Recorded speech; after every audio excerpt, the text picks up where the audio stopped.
Good morning, good afternoon, good evening. This is Catania Alvin with my second Brexit update of the day. So here is a very interesting show that Nigel Farage is being interviewed by Brendan O'Neill on his show, a YouTube called Spiked. Political class. The leader of UKIP between 2006 and 2016, and that of course includes the period of the 2015 general election when UKIP got its largest ever electoral backing, almost 4 million votes. Nigel is also a broadcaster, a businessman, a vice chairman of Leave Means Leave, and a member of a new party called the Brexit Party, which aims to uphold the vote for Brexit in the face of a political class that is doing everything within its power to overthrow it. It's fair to say Nigel divides opinion. Some on the left refer to him as an extremist, even as far right, while others argue that he has transformed British politics perhaps more than any other contemporary politician. Simon Heffer says Nigel is one of the most important British politicians of the entire post-war era. Nigel, welcome to the show. Thanks very much. I'm going to correct you though. Okay. I'm going to start off. Let's get confrontational early on. No, the biggest level of support ever for UKIP was in fact in 2014, and that was in the European elections when we got over 4.5 million votes, despite a spoiler party being allowed to look like us and get another 300,000. Yes. And that was the election in 2014 that we actually won. UKIP came first in those elections, and I think just sometimes in the Westminster bubble that fact gets very conveniently written. That's a good fact to push in there at the very beginning. Well, I want to start off actually with a pretty simple question, which is I can't remember any time in my lifetime when democracy has been under as great assault as it is right now. We had the vote for Brexit, 17.4 million people supported it, the largest vote in the history of this nation. The entire political class, it often feels like, is against it and wants to dilute it or weaken it or destroy it entirely. That goes for the Tories and also for Labour, which has now come out in favour of a second referendum.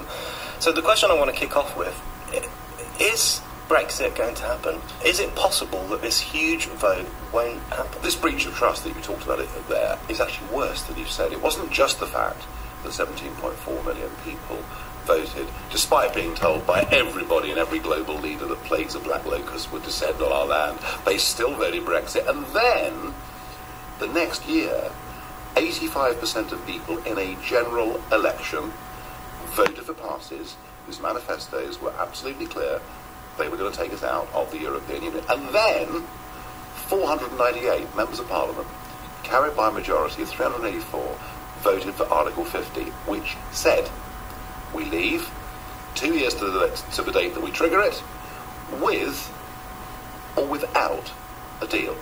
So whichever way you look at this, promises that were made to us that the result will be implemented, but even the votes of MPs themselves are now being effectively disregarded. I have to say this to you. I left the mainstream parties back in the early 90s. I mean, I was a member of the Conservative Party. I joined in 1978. I thought the Thatcher agenda, the medicine didn't taste very nice, but it was absolutely necessary. It modernised the country. It made us a place worthy of investment. I gave up on the whole show under John Major. I couldn't see what the point was in any of it if we were actually going to be governed from somewhere else. So I've been, in a sense, disenchanted with it all for a long time. And yet, I have to be honest with you, even I thought, when Article 50 passed by that majority, I thought, that's it. We've done it. It is going to happen. Right now, we are in a very complicated and difficult position, because on the one hand, the way we leave the European Union is to back Mrs May's deal. But on the other hand, we're leaving one treaty for another treaty, which is arguably worse than the one we're leaving. So is it going to happen? Here we are, a week before the crucial votes in Parliament. I'll give you my best guesstimate of where we are. I think there's a 20% chance we leave on WTO terms. The reason being, even though Parliament doesn't want it, statute law is there, and if this Prime Minister wants her legacy to be that she delivered rather than she failed, and effectively was forced to stand down over the course of the summer, then there is still that chance that we leave on WTO terms, and I'm very, very encouraged by the work that's been going on for the last few weeks. We're seeing the CFTC come to the city and everything's signed up there, and even Mark Carney, the awful Mark Carney, says actually most of the things have been put in place, and now his projection of the amount by which the economy would collapse has halved. So I'd put that 20%. I would put Mrs May's deal going through at about 30%. There will be some Labour MPs who are tempted to say to their constituents they're honouring the vote. I'm talking about the Midlands, the North, South Wales, areas like that. Also, the bribe's helpful, isn't it? 1.6 billion quid. So you say to your constituents, look, I've honoured what you voted for, and there's money coming into, whether it's Stoke or whatever, Wigan or whatever it is. So there will be some Labour MPs who vote for it. The real question is, what do the ERG do?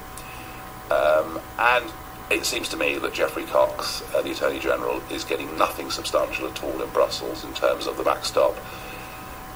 The one thing that makes this deal go through is if members of the ERG decide that the unity of the Conservative Party matters more than delivering the Brexit result and what's right in their hearts for the country. But I'd put it at 30% and 50%. I think that's, he said, a very important thing. Yeah, if those Conservative Party think that they want to keep the Conservative Party going and put them first rather than the votes of the people who wanted to leave Brexit. To me, the favourite, and funny enough, I've been saying this since last August, is extension of Article 50, and that is what I think will happen. I wanted to ask you about the ERG, because I think how you've just described the political class is how a lot of people feel. A lot of people never had much faith in the political class. You would refer to them as liars and charlatans. You hear those comments around the country over the past few years, past couple of decades, in fact. But I think even ordinary people are shocked at how duplicitous the political class has been since Brexit. And I think, you mentioned that you were a member, you were in the Conservative Party, kind of lost faith under Major, as I'm sure many people did. That's one of the most shocking things, the fact that even the Tory party, sections of which have always been fairly Eurosceptical, it seems incapable of pushing through this vote, even down to the ERG, who I think have turned out to be a little more cowardly than people thought they might be. Well, you see, I mean, you said that people view them as liars and charlatans, and that's bad enough. I tell you what's worse than that: careerists. It's even worse, because actually what it means is you've got people who, and let's be frank, most people in politics in this country are not worth much out there on mainstream. I mean, no, come on, let's be honest about it. These are not talented people who've given up careers in something to go into politics. These are people who, ever since they did PPE at Oxford, have wanted to be members of Parliament. I mean, that covers, of course there were exceptions to that, but so many people, and not just in the Conservative Party either, have gone through that kind of route. So to them, and they've got mortgages and young kids or whatever it is, and to them, the absolutely most important thing is getting re-elected next time round. And that, I think, is the biggest problem that we've got. I'm going to put this in the description box. It's a brilliant interview, and I think Brendan has done extremely well. Now, I'm just going to bring another one up. The Prime Minister was clear and categorical on the 26th of February, and I quote, I want to reassure the House by making 3 further commitments. First, we will hold a second meaningful vote by the Tuesday, the 12th of March at the latest. There is still 24 hours to go, who knows? The Prime Minister also committed to vote on no deal by the 13th of March and vote on whether to extend Article 50 by the 14th of March. And she concluded by saying, they are commitments I'm making as Prime Minister and I will stick by them. Mr. Speaker, this is a matter of trust, because time and time again, this Prime Minister has failed to negotiate, failed to compromise, and delayed and delayed and delayed. After 3 months, the Prime Minister has not achieved one single change to her deal. She's simply, as we've often said, running down the clock between no deal, her deal, or the chaos of leaving the EU without any agreement with anyone.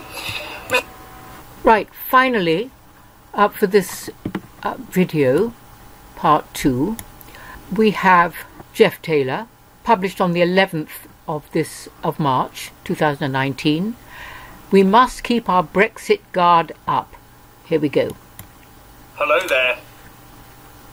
As we wonder what tomorrow will bring in the House of Commons, I thought it timely to issue a little warning. We are all now waiting to see what business the government has put on tomorrow's House of Commons order paper. Will it be a meaningful vote? Will there still be the promised votes on stopping a no-deal Brexit and extending Article 50? I do sometimes wonder if Mrs May toys with the idea of just saying to herself, hang it, or words similar. I'm just going to tell them if you don't like my deal, then I'm giving you the choice right now between leaving on WTO terms or unilaterally revoking Article 50 permanently. Then just sitting back and watching the political meltdown. Interesting thought, then she could just blame the MPs for whatever happened. Anyway, as we reach this critical phase in our exit from the EU, I thought it a fitting moment to warn people about what will follow, whatever happens. But I'll start first by going back to the day after the EU referendum. I remember the feeling of euphoria while quaffing champagne and breakfast with fellow Brexiteers on the morning of the 24th of June 2016, having stayed up all night and insisting on watching until the very last result was in, counted and announced. The relief that we'd done it, the weight slipping from the shoulders. People coming up to me in the street afterwards, shaking my hand and saying, "We're out." But it was soon very apparent that this was not going to be easy. We had, in reality, only got to the starting gate. Now we were racing for our survival as a nation against the whole UK Remain establishment and press. Did Tony Blair say that it was now time to back Brexit? Did Lord Adonis ever really believe in fulfilling the wishes of the people? Did Ken Clarke ever give up hopes that one day Parliament would be fully subservient to Brussels? No, all the Remainers got to work in trying to reverse Brexit, and that race is still being run right now. The run-up to the referendum and the vote itself was merely the first round of the competition. The current struggle to achieve a full and proper exit from the EU is merely the second round of this contest. Now for the stinger. Whatever happens next is the third round. We have to fully realise that in any realistic scenario you can think of, the only thing that will remain constant over the next few months or even years is the people in power. Those that hold the reins today will continue to hold them for a while to come. These are the people who have been fighting a bitter rearguard action to prevent the UK ever extricating itself from EU control, even to the point of a withdrawal agreement that, if signed, would be the death knell of the UK as we know it. Do you remember the Kit Kat, Brexit Kit Kat, and also Steve Baker, who spilled the beans of what was going on at the European Scrutiny Committee? He's quite right, yes. Powers that are pushing for the alternative outcome. We all know that our future is permanent EU servitude if May gets her deal through. But should they instead somehow get a lengthy Article 50 extension, say 2 years, work will be done between the EU and UK to tie us up in such a way that we would end up being unable to leave anyway. Or if we did, it would still look spookily like the current withdrawal agreement terms. And if we leave on WTO terms, be in no doubt that these people will be working tirelessly on laws and treaties to try and replicate what we've left. The withdrawal agreement will return as a number of separate and innocuous-looking trade and security treaties, all drip-fed in over a number of years, but with an identical purpose and outcome. Do watch him, the rest of it. I think he's very good. God bless. Thank you for watching. Stay well. This is Catania Alvin signing out. And thank you everyone for subscribing and commenting.